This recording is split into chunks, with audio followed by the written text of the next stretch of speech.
नमस्कार। सीबीएसई की अभी जो परीक्षा हुई थी 12th क्लास की, जिसमें ऑनलाइन चेकिंग हुई थी बच्चों की कॉपियां, कई सारी गलतियां उसमें पाई गई हैं।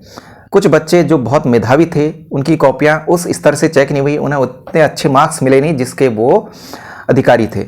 और कई बच्चे जो फेल होने की कगार पर थे वो पास कर दिए गए या बहुत अच्छे मार्क्स उन्हें दे दिए गए। ये गलतियां दो तरीके की थी। पहली तो ये कि कॉपी कई बार गलत स्कैन हुई, बाहर से किसी एक बच्चे का नाम था, अंदर से उसमें कॉपी किसी दूसरे बच्चे की लगा दी गई, जैसा हमने गुड़गांव वाले बच्चे के केस में देखा था। कई बार गलती इवैल्यूएशन के पार्ट पर थी। जो टीचर कॉपियां चेक कर रहे थे उन्होंने तल्लीनता से, तन्मयता से अपना काम नहीं किया और उन्होंने जल्दीबाजी में बहुत सारी मिस्टेक्स की। साथियों, एक तो गलती सीबीएसई के तरीके से थी, एनसीईआरटी की गलतियां थी, क्योंकि उन्होंने जल्दीबाजी में ओएसएम पैटर्न लेके आए। ओएसएम पैटर्न ना, ऑनलाइन इवैल्यूएशन सिस्टम को उन्होंने इंपोज किया बहुत जल्दीबाजी में। दूसरा, उनको रिजल्ट देने की भी बड़ी जल्दी थी।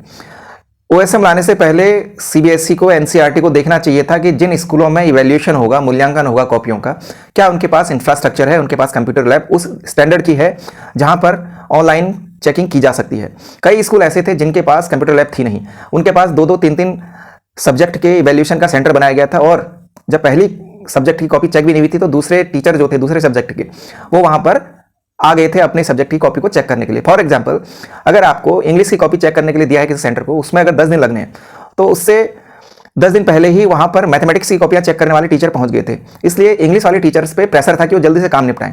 इस वजह से जो इवैल्यूएशन पे मिस्टेक हुई, टीचर ने औने पौने नंबर दिए, उन्होंने कॉपी को ढंग से चेक नहीं किया। जिन बच्चों के अच्छे नंबर आने थे उनके साधारण एमसीक्यूज को भी गलत कर दिया।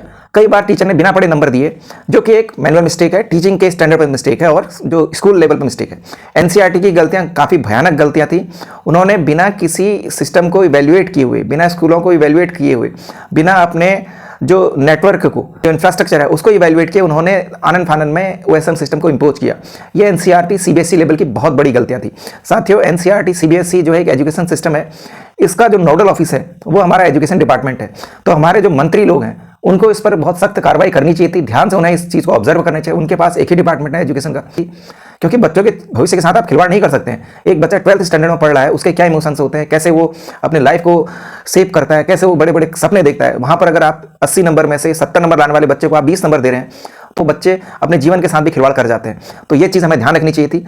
लेकिन आइंदा भविष्य में ऐसा ना हो, इसके लिए सरकार को, तमाम मंत्रालय को और हमारे एजुकेशन डिपार्टमेंट को इस पर ध्यान देना चाहिए। उनको बहुत ढंग से, मुस्तैदी से काम करना चाहिए। उन स्कूलों को सेंटर नहीं देने चाहिए जिनके पास इंफ्रास्ट्रक्चर नहीं है।